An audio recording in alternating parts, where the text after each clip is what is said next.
गरीब ऑटो वाला समझकर तलाकशुदा इंस्पेक्टर पत्नी ने हाथ उठाया। फिर अगले ही पल जो हुआ देखकर पूरा शहर हैरान रह गया। दोस्तों, सुबह के ठीक 9 बजे थे। सड़क वही व्यस्त और धूल भरी थी। तेज शोर, भागती हुई जिंदगी और हर तरफ लोगों की जल्दबाजी।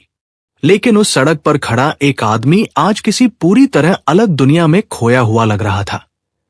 ऑटो की पुरानी सीट पर बैठा वो आदमी रोज की तरह सवारियों का इंतजार कर रहा था, पर आज उसके हाथ हल्के हल्के कांप रहे थे, क्योंकि आज वो सिर्फ एक साधारण ऑटो वाला नहीं था। आज वो अपने बीते हुए जीवन के सबसे दर्दनाक हिस्से के सामने खड़ा होने वाला था। उसका नाम राघव था। उम्र कोई 40 के आसपास। चेहरे पर सालों की कड़ी मेहनत की गहरी लकीरें और आंखों में एक अजीब सी गहरी थकान। ऐसी थकान जो सिर्फ नींद की कमी से नहीं, बल्कि जिंदगी की कड़वी सच्चाइयों से आती है। राघव कभी ऐसा नहीं था। कभी वह भी साफ सुथरे कपड़े पहनता था, सीधे और मजबूत कंधों के साथ आत्मविश्वास से चलता था और लोगों से सीधी आंख मिलाकर बात करता था। लेकिन ये सब बहुत पहले की बात थी, उस पुराने वक्त की, जब उसकी पत्नी अभी पुलिस इंस्पेक्टर नहीं बनी थी।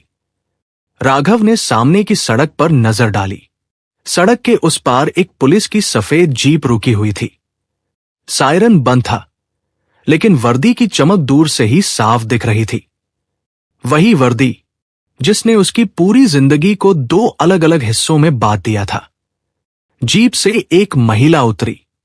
कड़क और आत्मविश्वासी चाल, सीधी पीठ और आंखों में वो सख्ती और दृढ़ता जो सालों की कड़ी ट्रेनिंग के बाद आती है।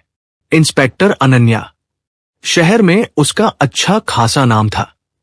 ईमानदार, बेहद सख्त और तेज तर्रार। पुलिस विभाग में उसे लोग सिर्फ डर से नहीं, बल्कि उसके साहस और सही फैसलों की वजह से सम्मान से पहचानते थे। राघव ने पल भर के लिए नजर झुका ली।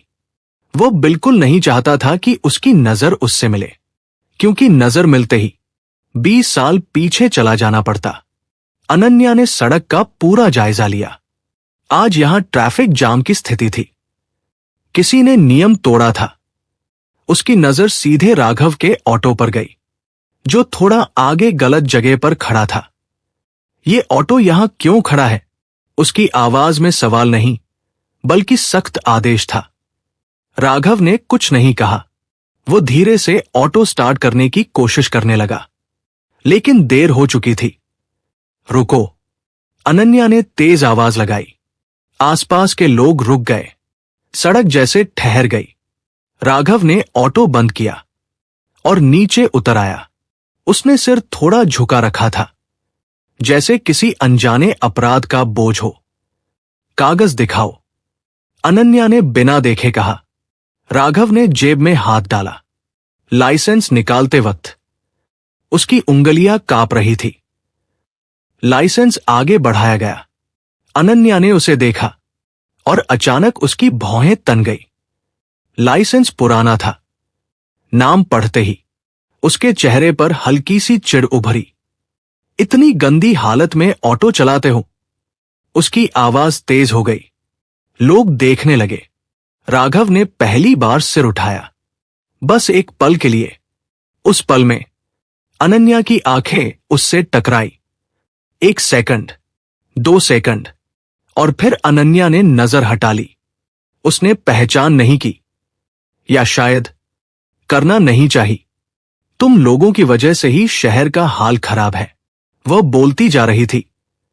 जहां मन किया ऑटो खड़ा कर दिया। कोई नियम, कोई इज्जत नहीं। राघव चुप था। वो कुछ भी कह सकता था। वो कह सकता था, मैं वही हूं। लेकिन उसने नहीं कहा, क्योंकि वह जानता था कुछ शब्द कभी वापस नहीं लिए जा सकते। बोलते क्यों नहीं? अनन्या ने सख्ती से कहा। राघव ने धीरे से जवाब दिया, गलती हो गई मैडम, बस इतना ही। उस मैडम शब्द ने अनन्या को और चिढ़ा दिया। मैडम, उसने एक कदम आगे बढ़कर कहा। तमीज से बात करना सीखो। भीड़ बढ़ने लगी। किसी ने फुसफुसाया, देखो, ऑटो वाले की आज खैर नहीं। राघव ने चारों तरफ देखा। किसी की आंख में सहानुभूति नहीं थी, बस तमाशा था। अनन्या ने हाथ उठाया, शायद डराने के लिए, शायद सबक सिखाने के लिए, या शायद इसलिए कि उसे सामने खड़ा आदमी सिर्फ एक गरीब ऑटो वाला लग रहा था। लेकिन उसी पल, जब हाथ हवा में था, राघव की आवाज आई, बहुत धीमी, बहुत भारी, अनन्या। बस नाम, कोई इल्जाम नहीं, कोई शिकायत नहीं, सिर्फ नाम। हाथ वही रुक गया। अनन्या की सांस अटक गई। उसने धीरे धीरे सामने देखा, उस चेहरे को जो उसने सालों पहले कभी बहुत करीब से देखा था। और पहली बार उसकी आंखों में सख्ती नहीं, घबराहट थी। भीड़ को कुछ समझ नहीं आया, लेकिन कहानी अब उस मोड़ पर आ चुकी थी जहां कोई भी चीज वैसी नहीं रहने वाली थी। कुछ पल बाद अनन्या ने अपना हाथ नीचे कर लिया। पीछे से एक कांस्टेबल ने धीरे से पूछा, मैडम, क्या हुआ? अनन्या ने कोई जवाब नहीं दिया। उसका दिमाग तेजी से पीछे भाग रहा था, उन गलियों में, उस छोटे से घर में जहां कभी वह और राघव एक साथ चाय पीते थे। ये यहां क्यों है? अनन्या ने खुद से पूछा, लेकिन सवाल बाहर निकल आया।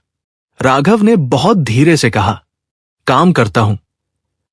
यही, बस इतना। कोई सफाई नहीं, कोई शिकायत नहीं। अनन्या ने चारों तरफ देखा। लोग अब भी तमाशा देख रहे थे। उसने खुद को संभाला। वर्दी फिर से उसके कंधों पर लौट आई। सब लोग हटो, उसने सख्त आवाज में कहा। भीड़ धीरे धीरे छंटने लगी, लेकिन उत्सुक नजरें अब भी टिकी थी। ऑटो साइड में लगाओ, उसने राघव से कहा। राघव ने बिना कुछ बोले ऑटो साइड में लगाया। अनन्या ने गहरी सांस ली और बोली, तुम्हें इस हालत में यहां ऑटो नहीं चलाना चाहिए था। यह बात उसने अफसर की तरह कही, लेकिन आवाज में अपने पुराने रिश्ते का दुख भी छिपा था। राघव ने बिना शिकायत किए जवाब दिया, जहां काम मिल जाता है, गरीब आदमी वहीं खड़ा हो जाता है। उसकी आवाज में न ताना था, न दर्द का प्रदर्शन, बस सच्चाई। अनन्या ने उसकी तरफ देखा। वो आदमी जिससे कभी वो सपने देखा करती थी, आज उसके सामने खड़ा था, और उसे कोई शिकायत नहीं थी। कितने साल हो गए? अनन्या ने अचानक पूछा। राघव ने हिसाब लगाया, 6, शायद 7। अनन्या की उंगलियां हल्की सी कांपी। 7 साल। इतने सालों में उसने कितनी बार सोचा था कि राघव कहाँ होगा, लेकिन हर बार उसने खुद को समझा लिया था, वह ठीक होगा।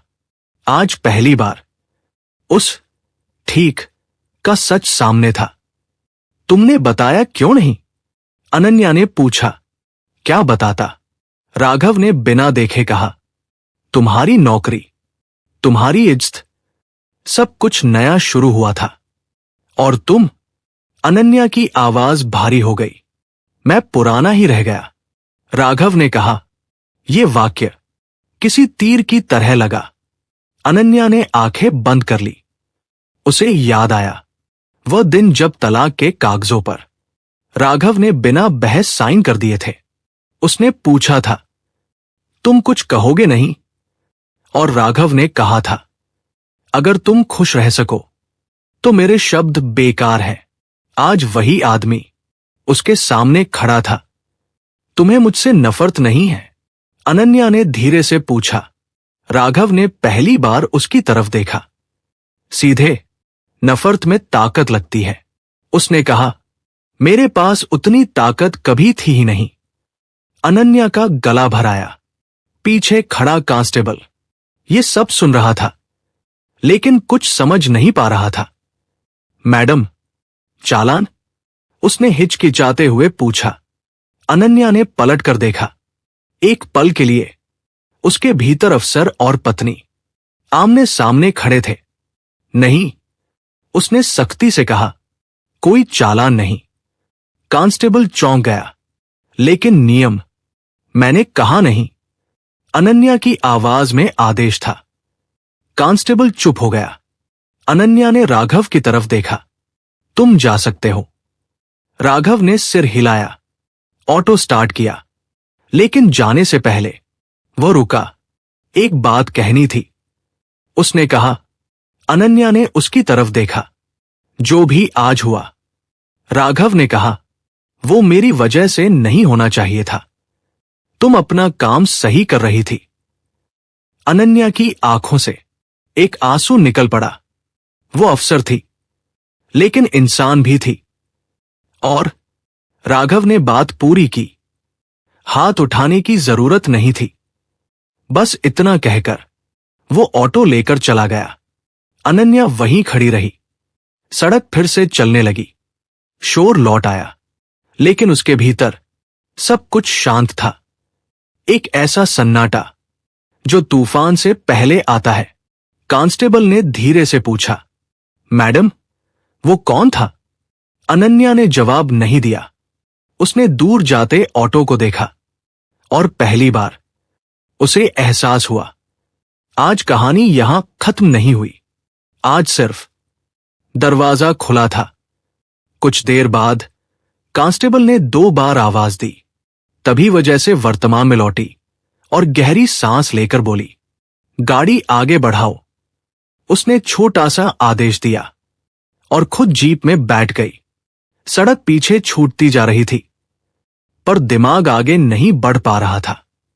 हर सिग्नल, हर हॉर्न, हर चेहरा, सब धुंधला लग रहा था। उसे सिर्फ एक चेहरा साफ दिख रहा था, राघव का।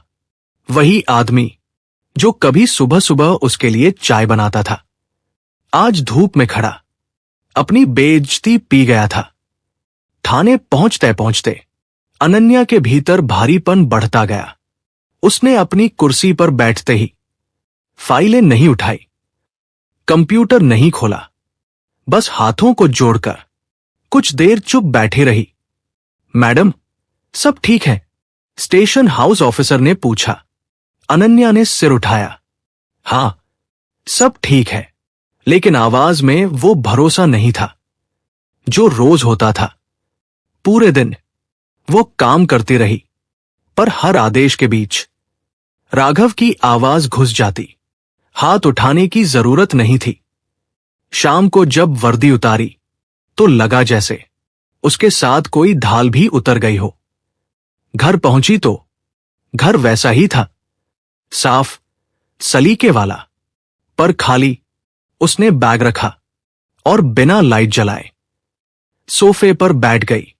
अंधेरे में यादें ज्यादा साफ दिखती हैं।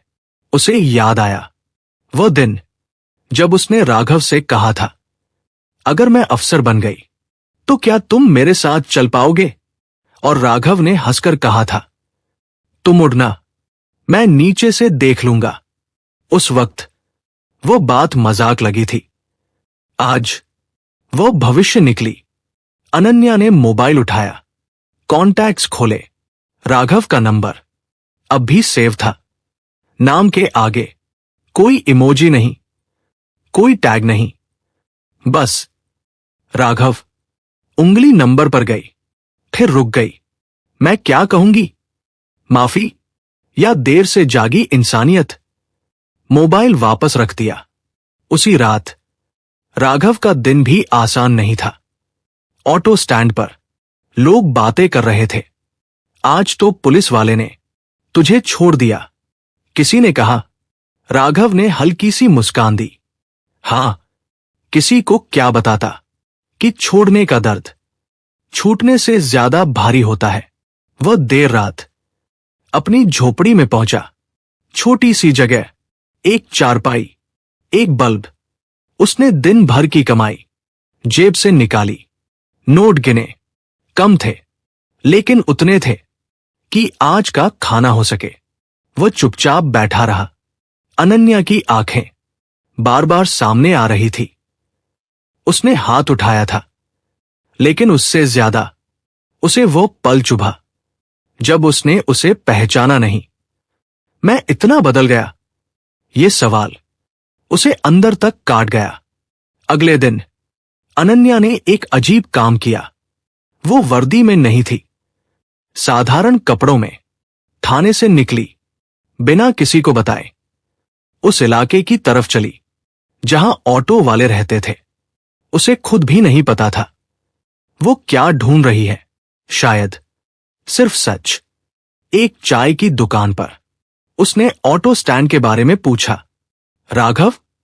दुकानदार ने कहा, हां, यही पास रहता है, सीधा आदमी है, किसी से उलझता नहीं। अनन्या का सीना भारी हो गया। सीधा आदमी। वो आगे बढ़ी।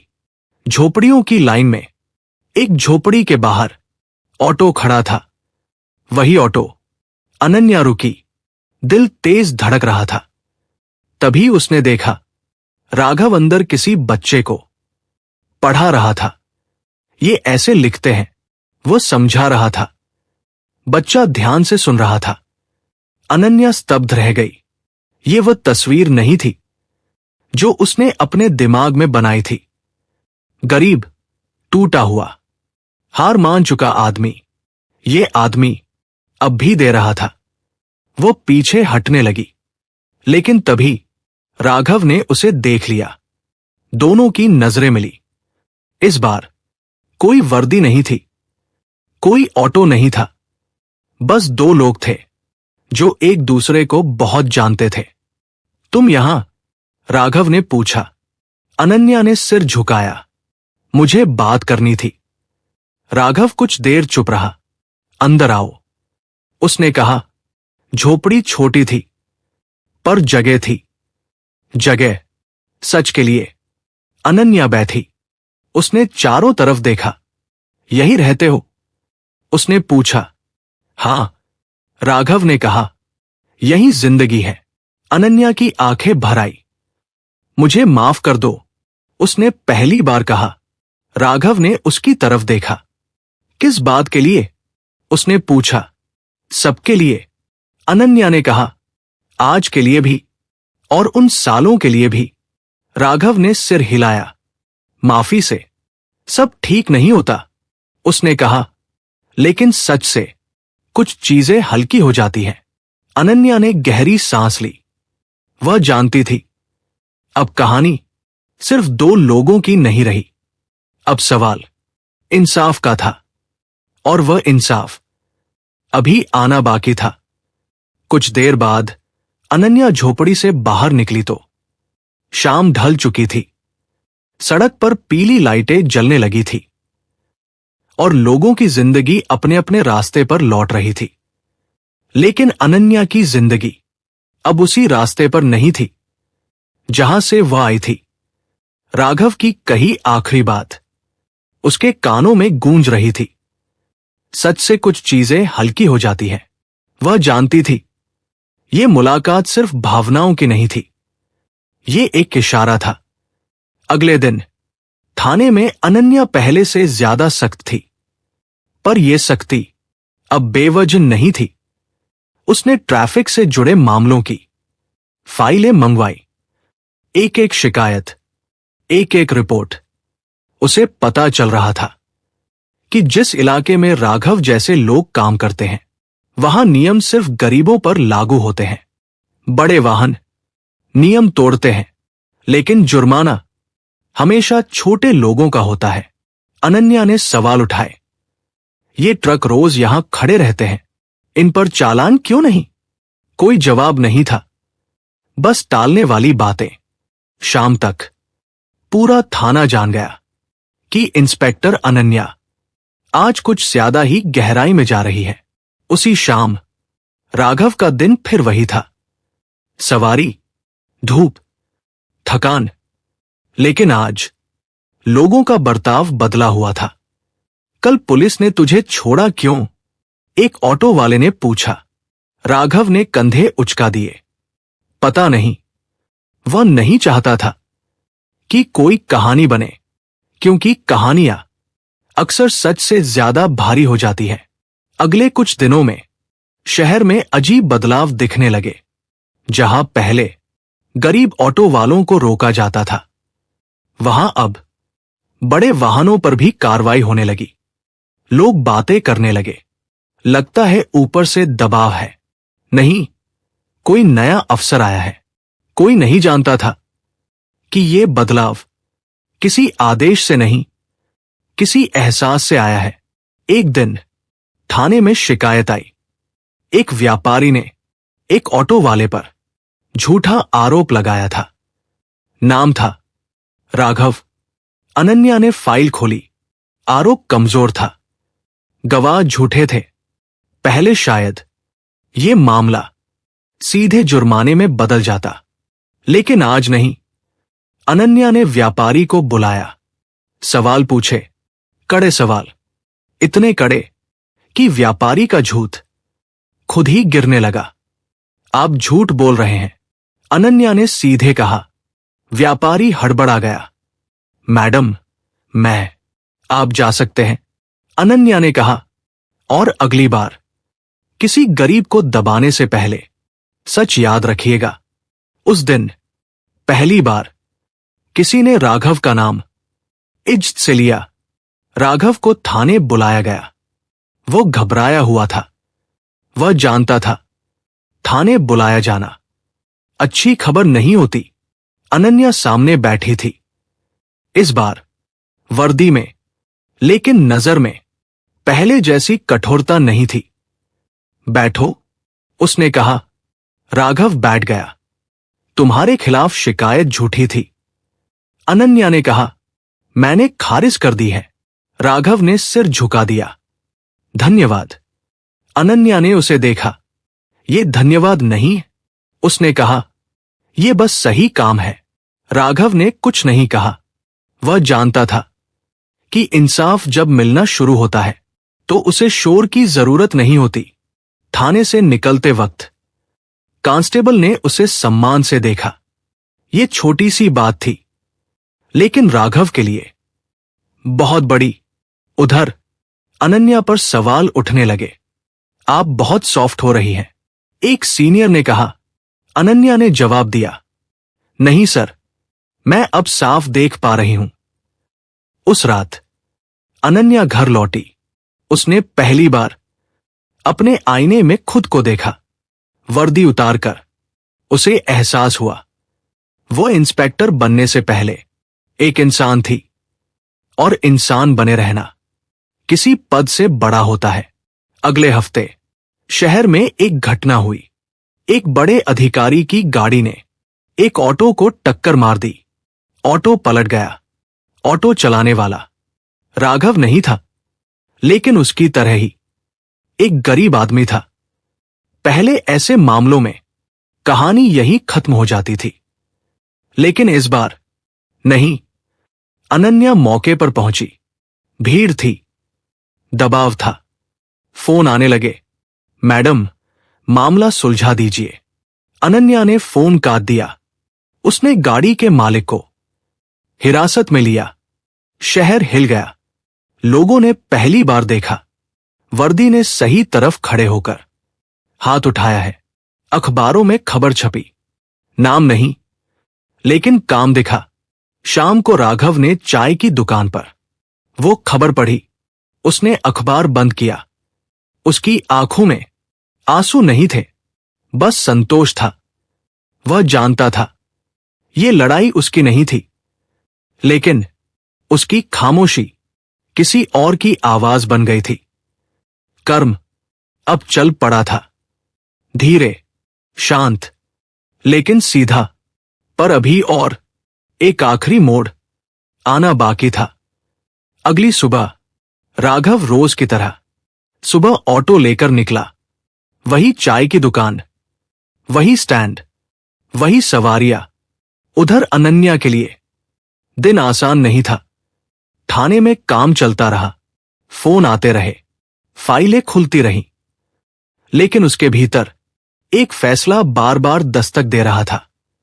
वह जानती थी जो अधूरा रह गया है उसे आज नहीं तो कभी पूरा करना ही होगा। शाम ढलने से पहले उसने खुद गाड़ी निकाली, बिना सायरन, बिना वर्दी का दबदबा दिखाए। वो उसी सड़क पर पहुंची जहां कुछ दिन पहले सब कुछ टूटा था। राघव का ऑटो सड़क के किनारे खड़ा था। वो सवारी छोड़ रहा था। अनन्या ने गाड़ी रोकी। इस बार वो इंतजार नहीं कर रही थी कि कोई उसे देखे। वो खुद आगे बढ़ी। राघव, उसने नाम लिया। राघव ने पलट कर देखा। कोई डर नहीं, कोई चौंकना नहीं, जैसे वह जानता था कि ये मुलाकात आनी है। हां, उसने कहा। अनन्या कुछ पल चुप रही, फिर बोली, मैं आज अफसर बनकर नहीं आई हूं। राघव ने सिर हिलाया। मुझे पता है। अनन्या ने गहरी सांस ली। मैं आज एक इंसान बनकर आई हूं, और एक पत्नी बनकर। ये शब्द हवा में कुछ पल तक रुके रहे। राघव ने कुछ नहीं कहा। उसने सड़क की तरफ देखा, फिर अपने ऑटो की तरफ। मैंने बहुत सोचा, अनन्या ने आगे कहा। हम दोनों ने बहुत कुछ खोया। शायद अगर अब भी देर ना हो। उसकी आवाज हल्की सी कांप गई। अगर हम फिर से। राघव ने धीरे से हाथ उठाया, रोकने के लिए नहीं, बस बीच में रखने के लिए। अनन्या, उसने पहली बार उसका नाम पूरे सुकून से लिया। तुम गलत नहीं हो। अनन्या ने राहत की सांस ली, लेकिन अगला वाक्य उसके लिए आसान नहीं था। और मैं भी नाराज नहीं हूं, राघव ने कहा। वो रुका, फिर बहुत सादगी से बोला, लेकिन अब वापस जाने का सवाल सही नहीं है। अनन्या ने उसकी तरफ देखा। आंखों में सवाल था, लेकिन शिकायत नहीं। क्यों? उसने सिर्फ इतना पूछा। राघव ने जमीन की तरफ देखा। क्योंकि कुछ रिश्ते टूटते नहीं, उसने कहा। वे बस अपने समय पर खत्म हो जाते हैं। अनन्या की आंखें भर आई। मैं आज तुम्हें अपनाना चाहती हूं, उसने सच कहा, बिना शर्त, बिना दबाव। राघव ने हल्की मुस्कान दी। यही वजह है कि मैं मना कर पा रहा हूं, उसने कहा। अनन्या समझ नहीं पाई। अगर मैं आज तुम्हारे साथ चलूं, राघव बोला, तो लोग कहेंगे इंस्पेक्टर ने गरीब को उठा लिया। और अगर मैं मना करता हूं, वो रुका, तो लोग समझेंगे गरीब ने खुद को नहीं बेचा। अनन्या की सांस रुक गई। ये अहंकार नहीं था, ये शिकायत नहीं थी, ये सम्मान था। मैं नहीं चाहता कि तुम्हारी अच्छाई मेरी मजबूरी लगे, राघव ने कहा। और नहीं, मेरी चुप्पी तुम्हारी गलती। अनन्या ने आंखें बंद कर ली। उसके भीतर कुछ भारी नहीं था, बल्कि कुछ हल्का हो गया था। तुम खुश हो? उसने धीरे से पूछा। राघव ने बिना सोचे जवाब दिया, हां। और यही जवाब सबसे मुश्किल होता है। अनन्या ने सिर हिलाया।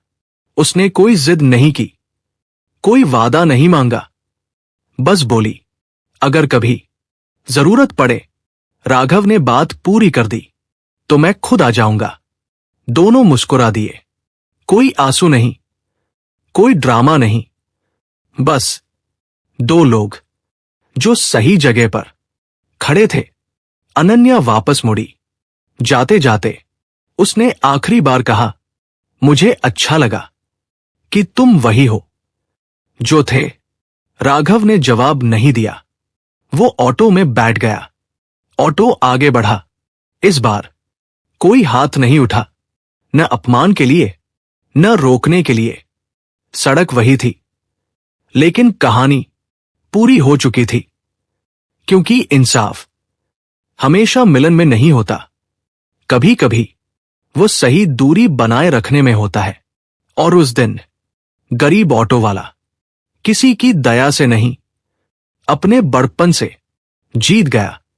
दोस्तों, ये कहानी हमें यही सीखती है कि कई बार जिंदगी हमें ऊपर नहीं, नीचे लाकर सिखाती है कि असली औकात क्या होती है। राघव ने न तो बदला लिया, न किसी के आगे गिड़गिड़ाया। उसने बस अपना काम किया और अपनी इज्जत खुद संभाल कर रखी। और अनन्या को भी यही समझ आया कि वर्दी से बड़ा आदमी होना ज्यादा जरूरी है। लेकिन अगर आप राघव की जगह होते तो क्या आप भी सम्मान बचाने के लिए वापस रिश्ता जोड़ने से मना कर पाते? और अगर आप अनन्या की जगह होते तो क्या अपने पद, अपने अहंकार और अपनी गलती तीनों को एक साथ स्वीकार कर पाते? जरा ईमानदारी से सोचिए, इस कहानी में सही कौन था? राघव का इनकार या अनन्या का झुक जाना? कमेंट में अपना विचार जरूर लिखें। और ये कहानी आपके दिल को छू गई हो तो वीडियो को लाइक कीजिए, शेयर कीजिए और हमारे चैनल स्टोरी बाय एसके को सब्सक्राइब करना मत भूलिएगा। मिलते हैं अगले वीडियो में, तब तक खुश रहिए, रिश्तों की कीमत समझिए और अपनों की हमेशा कद्र कीजिए। जय हिंद, जय भारत।